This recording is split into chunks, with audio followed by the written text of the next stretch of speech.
Sa lalim ng iyong kalungkutan, nakikita ko ang iyong mga luha. Sinasalamin nila ang sakit na dumadaloy sa aking mga ugat.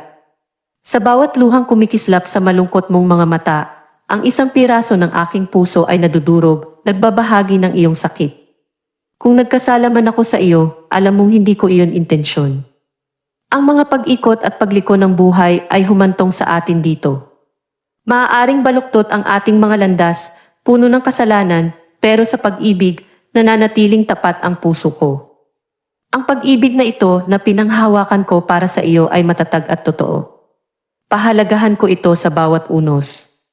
Kahit na ang mga salita ay maaaring linlangin at ang mga puso ay maaaring lokohin, ang pagmamahal ko sa iyo ay hindi natitinag at mainit.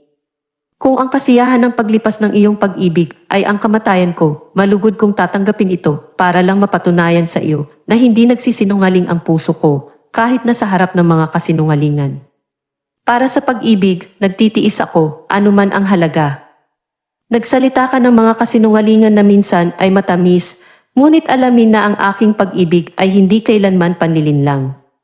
Natuto ako sa sakit at lungkot na dulot nito, ang katotohanang iyon sa pag-ibig ang lagi kong hinahanap. Sa iyong pagdurusa, nararamdaman kong nadudurog ang puso ko para sa sakit na naidulot natin, hindi ko maipagsawalang bahala.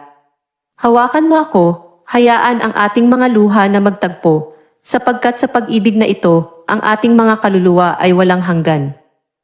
Sabay tayong lumuha, sabay tayong gumagaling sa kaibuturan ng ating mga puso. Ang pag-ibig ay maghahayag, isang landas na lampas sa sakit, lampas sa mga luhang iniiyakan natin, kung saan ang ating pagmamahalan, kahit nasubok, ay hindi mamamatay.